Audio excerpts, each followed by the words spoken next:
So in this video, I'm going to show you how to change your Jeep TJ over from standard crank windows over to power windows.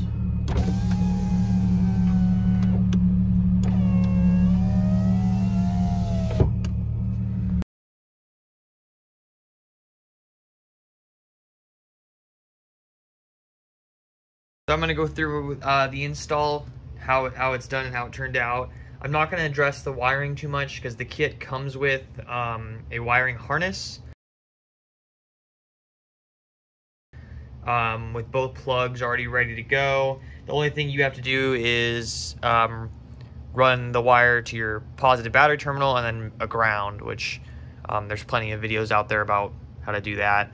But the first thing you want to do on the install portion for the door is you're going to need to remove your window crank. And then the Torx fasteners holding the panel on, which is going to be this one, and then this one. And then there is two down below. And then you should be able to pop your door panel up. I find it to be much easier to get the door panel off when the window is all the way down. So you either can do that before you take the crank off, or you can just use the crank after without the keeper pin to bring it down. After all your Torx screws are removed, you can go ahead and pull the panel back, pop all the plastic pop-in fasteners off. Your door panel should just lift on up. Alright, once the door panel's off, you're going to go ahead and remove. You're going to need a lot of this moisture cover out of the way because you need to get to all the bolts that hold on the window regulator. So we're going to need to remove that fastener, the two right here by the window crank, and then you've got two up here. Those are all going to be 30 seconds.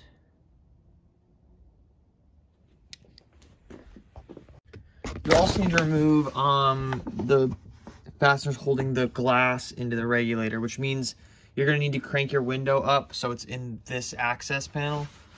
So as long as you don't have your pin in, you can just throw this back on, keep some pressure on it, and you can turn the window without locking. So just a little bit more. Once you get to this point, you can see that gives you access to both Phillips screws holding the glass onto the old regulator. All right, once you have the fasteners holding the window off the track and all of the fasteners holding the regulator on, you want to just grab your window by hand and pull it up. It's a good time to get a piece of tape if you have one to hold it up. You'll have to manipulate it up and down a few times. I just leave mine loose, and then it's just a matter of wiggling out this regulator. It's not super easy. Tuck this up here. It fits in there quite snug, but it's just a matter of this barely has enough clearance. Gotta kind of like work it on the ground. You'll notice that like this part of the window is specifically raised just so this will fit out. So keep that in mind. And you actually want to take the whole unit and bring the bottom towards the front of the Jeep and then the top this way before you go to take it out. And then bring these together, kind of this shimmy motion.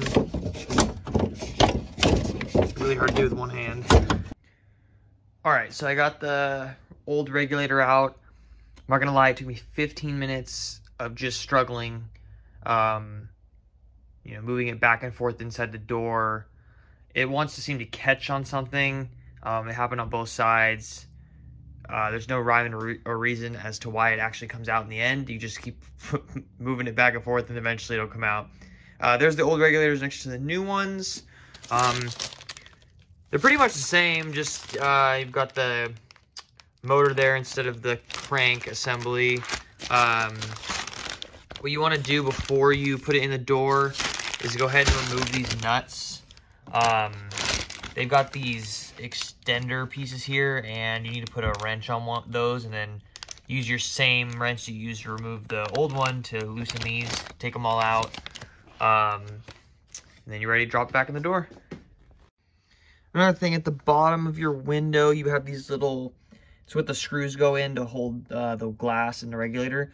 You need to cut these tabs flush. It says this in the directions. It's just because the new regulator doesn't have these pins. It uses a different kind of, it has like a lip to hold the bottom of the window. It doesn't need these pins. So you're gonna need to cut them flush. If you don't, the glass won't go into the new regulator, and you definitely want to do it before you try to muscle it in there, because otherwise it's really difficult. You don't have a lot of space. All right, once you got all the fasteners installed, go ahead and tighten them down. Use the same wrench that you used to take the old ones out. And now you need to test two things.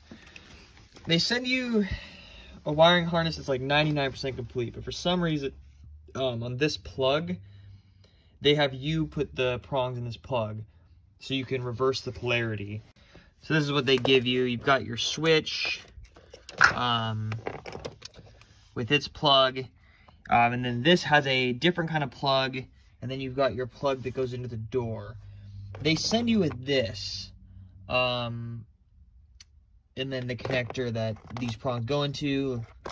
This is so you can change the polarity. Like I said, I don't quite understand why that would be a thing, but we're gonna go ahead and test ours.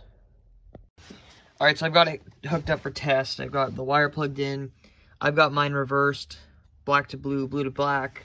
That's just what the other side was, so I'm hoping that's correct. Obviously, you don't want those to arc, so be super careful. And then I got my switch here. So, down is down.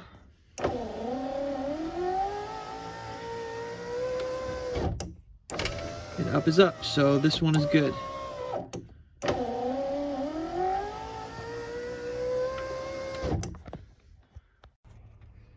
All right, now we're ready to mount the switch on the door panel. They give you this backing plate, which conveniently has your hole pattern you're gonna need. They give you 4 total screws, and this on the back has 2 that line up with these. So I'm not entirely sure why there's so many holes on this, but just obviously look at your switch.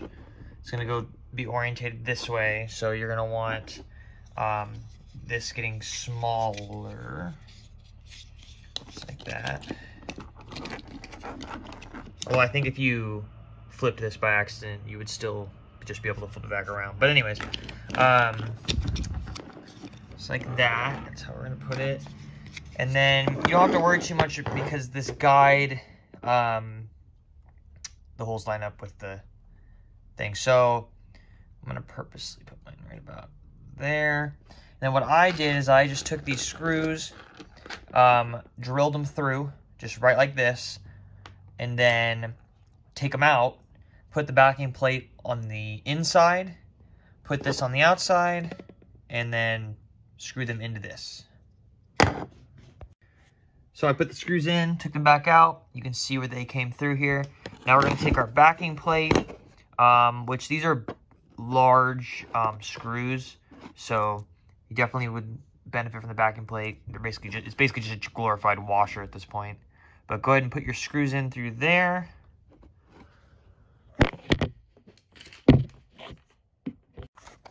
So I've got the backing plate just loosely put on. Now we need to flip this back over and run our wires through the door panel. Just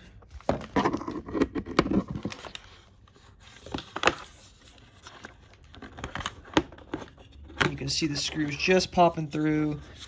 Make sure you got this orientated correctly, and you'll see that they line up. So just go ahead and make sure you have your screws far enough through that you can kind of like rest it. All right, so I've got them popped through. Go ahead and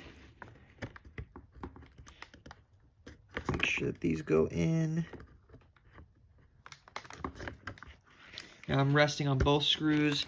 And the switch is installed. All good to go. Really no gapping all the way around, which is pretty sweet because it's not really a flat surface. All right, at this point, you're just gonna run the other wire up from the motor through the hole that your window crank used to come out of. And then the big wire you're gonna run through the hole from here out, and it's gonna pop out over here. I recommend leaving a lot of your wiring on this side of the panel, not inside the door, less likely to get caught in your window. Obviously you can zip tie it, tape it, whatever you want to do with it, but I just recommend you don't put it inside the door with the window because it'll get caught in something. But now you should be able to just rest.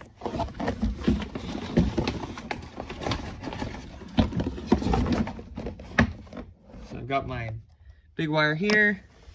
We're just gonna go ahead and plug it in.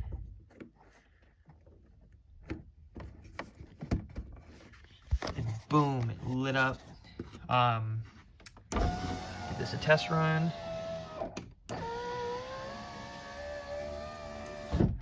All right, now we just go ahead and reinstall our door panel. It's usually easier to reinstall the door panels if the window's down.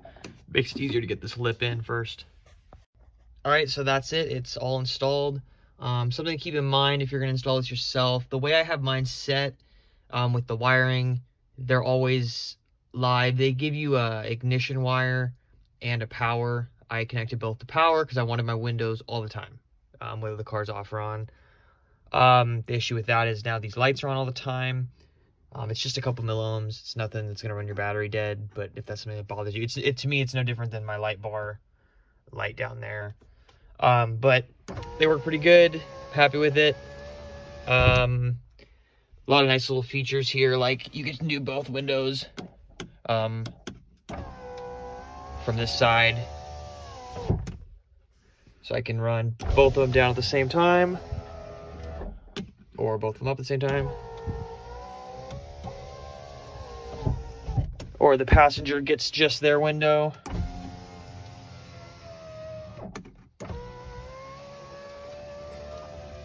I can't speak to the longevity of this kit, but the quality of materials was pretty high. I normally go with some cheaper modifications. These were approaching $400, which isn't terribly bad.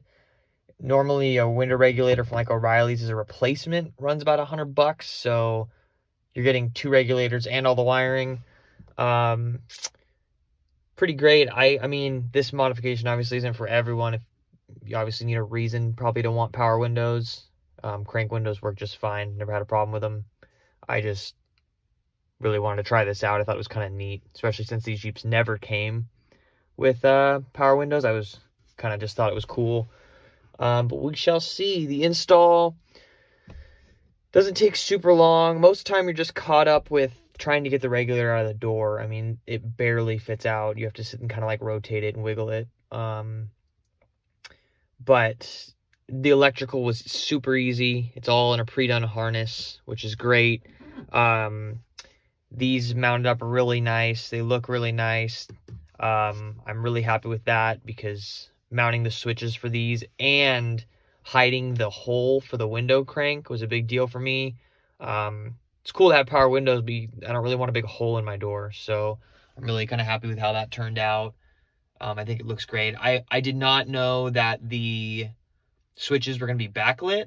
So I think that's just kind of a cool feature to go with it. It's kind of cool. But yeah, we'll see. They seem to be, I'm pretty happy with them. They seem to work great.